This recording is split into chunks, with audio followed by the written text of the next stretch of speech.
नमस्कार, मैं हूं रविंद्र जैन और आप देखना शुरू कर चुके हैं सबकी खबर। आज कांग्रेस नेता राहुल गांधी ने बड़ा बयान दे दिया है। बड़ा बयान। उनका कहना है कि देश की पूरी शिक्षा व्यवस्था पर राष्ट्रीय स्वयंसेवक संघ ने कब्जा कर लिया है, कैप्चर कर लिया है। उनका ये भी कहना है कि संघ के कई प्रचारकों को कई विश्वविद्यालय में कुलपति बना दिया गया है। आज राहुल गांधी लोकसभा स्पीकर ओम बिरला से मिले थे। उन्होंने छात्रों की समस्याओं को लेकर बात की। उनका कहना है कि ओम बिरला ने कहा है मुझे सरकार से बात करनी पड़ेगी यदि सदन में चर्चा करानी है तो। बहुत सारी बातें हैं, लेकिन पहले मैं आपको वो सुनाता हूं जिसमें राहुल गांधी ने अब तक का सबसे बड़ा बयान दिया है कि संघ ने देश की शिक्षा व्यवस्था पर कब्जा कर लिया है। सुनिए आप। Because of the RSS complete takeover of the education system, because of the pracharaks becoming vice chancellors of universities, we have no future. That's what they're saying. This is not just about education.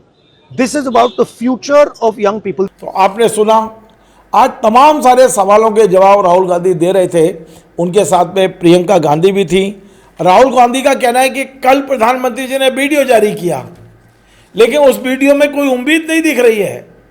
उस video में प्रधानमंत्री जी ने माफ़ी नहीं मांगी है उन छात्रों से। और उन्होंने ये भी कहा है कि अब धर्मेंद्र प्रधान का नहीं, धर्मेंद्र प्रधान का तो इस्तीफा होना ही चाहिए। देश के गृह मंत्री और प्रधानमंत्री का भी इस्तीफा होना चाहिए। बहुत सारी बातें उन्होंने की हैं।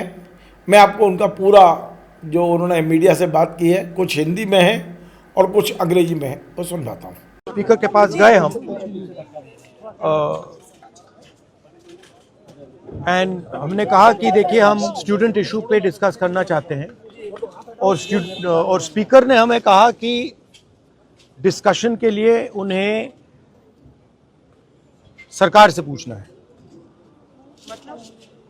मतलब आप समझिए, speaker is telling us that to debate in parliament he has to take permission from the government. He is openly telling us that. ठीक है, देखिए इशू स्टूडेंट्स की है, यूथ के फ्यूचर की है, और ये जो किया जा रहा है, लोगों को मारा जा रहा है, पीटा जा रहा है, this is completely un Indian. Modi ji has not even apologized for what has happened yesterday. Now, ये जो युवा हैं, ये एजुकेशन सिस्टम के बारे में, टेस्टिंग सिस्टम के बारे में प्रोटेस्ट कर रहे हैं। पूरा देश जानता है कि education system, testing system is broken. It has ceased to exist. Testing system has been hollowed out by termites. That is all they're saying. Nothing wrong with it. We've been saying it. I've been doing presentation after presentation about this. Why is the Prime Minister silent? What is the reason? He should apologize to the students and he should stop this nonsense of police people thrashing students. This is completely wrong. Sir, उनका हवाला देते हुए किरण रिजिजू ने कहा कि आज NDA की बैठक में प्रधानमंत्री ने कहा कि हमने त्वरित एक्शन लिया, हमने बहुत रैपिड एक्शन लिया। We are concerned, Prime Minister is concerned about the students and their future. Action was taken. 13 people were arrested. That has been briefed by the point is that this is no way to treat the young people of this country. The young people of this country do not have any opportunities. All the doors are closed. There is only one door which is open, which is the door of the competitive exam, and that door is also destroyed. What are these students here? They are not just complaining about the education system. They are complaining about their future. They are saying that in this country today, because of Mr. Adani and Ambani, because of the RSS complete takeover of the education system, because of the pracharaks becoming vice chancellors of universities, we have no future.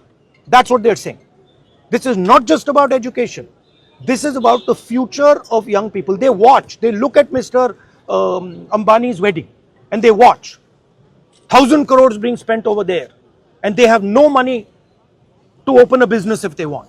They have no future. That is what this is about. This is much bigger than simply education. This is the students of this country saying, in India, we have no future.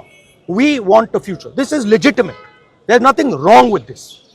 And instead of saying that, okay, we are going to work to improve the education system, we are going to work to fix the testing system, Prime Minister, I don't know what he's doing. So that's the story. So are you going to meet the injured students? Of course I'm going to meet the injured students. And sir, is क्या there a march? Dharmendra Pradhan के इस्तीफे से कम में आप लोग मानेंगे? This is Dharmendra Pradhan, he's an intermediary. Absolutely he should resign. But Dharmendra Pradhan hasn't beaten up these students. Home Minister has. He should resign.